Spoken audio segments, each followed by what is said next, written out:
Merhaba arkadaşlar, ben Ali, videolarına hoş geldiniz. Bugün sizlere bir Sinbo'nun bir tost makinesi var. Onu bir inceleyeceğiz. Bakalım kutu açılımı yapacağız. Nasıl bir ürünmüş, şimdi fonksiyonları nelermiş onları göstermeye çalışıyoruz. Evet, Sinbo Maxi yağ damlama tepsisi, temizlik fırçası varmış. 30'a 23 döküm plaka varmış, alüminyum. Dikey saklama özelliği varmış. Evet, burada sandviç yapabilirsiniz. Et, tavuk ızgara yapılabilir. Sebze ızgara, balık ızgara yapılabilirmiş. Evet, teknik servisi varmış. Evinizden alıp evinize teslim. 180 derece açılabilir ızgarası varmış. Burada açıklamaları var. Ondan sonra şu tarafa bakıyorum. Evet, şimdi açıyorum buradan. Hop. Açtım.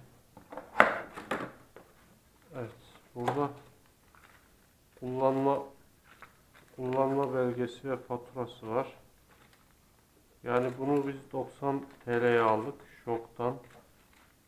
İndirimli fiyat herhalde. Şöyle bir nasıl kullanılır? İçinde bir kullanma kılavuzu var. 180 derece açılabiliyor. Sağ koldaki mandalın ön tarafına basın. Izgara konumu kullanıma uygun olarak 180 derece açılır. Tost hazırlayabiliriz. Tost makinesi kullanıma uygun olacaktır. Taşıma için kilit sistemi de varmış. Evet, şöyle açıyoruz. Evet arkadaşlar, bu yağ için, yağ damlaması için. Ondan sonra şöyle de kaldırıyoruz. Evet, şöyle yan. Evet arkadaşlar,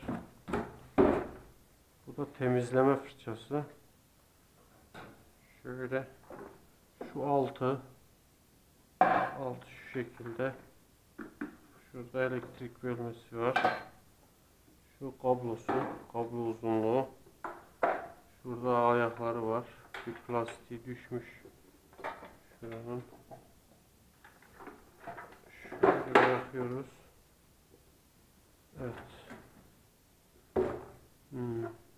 Şurada sıcak tutma kulpu. Şöyle. Şurada mandalı var. Şuradan açmayı engelliyor. Şu tarafa verdiğiniz zaman kilitliyor. Bakın açılmıyor. Şunu yana veriyorum. Açıyorum. Hop. Evet. Izgaramız. Bunların dökümü çıkmıyor yerinden. Sökülebilir değil. Şu mandal var. Şunu bakın şöyle çeviriyorum ters. 180 derece açabiliyorum. Gördüğünüz gibi. Evet, şu şekilde. Şunu tekrar katlıyorum. Şu mandalı tekrar bastığım zaman, evet, şurayı. Bakın böyle burada duruyor. Şimdi bir fişe takalım bakalım çalışacak mı?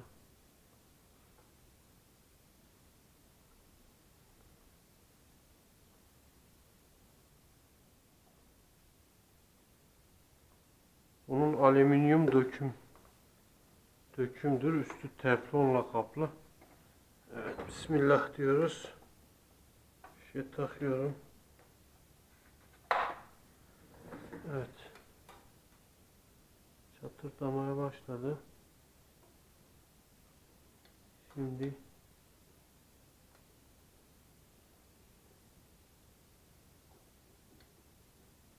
evet. Açma kapama düğmesi.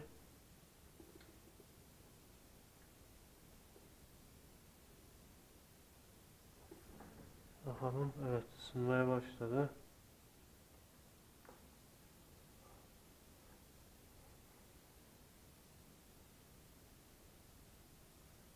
Bakın. Şuradan ısıtıyor şu an.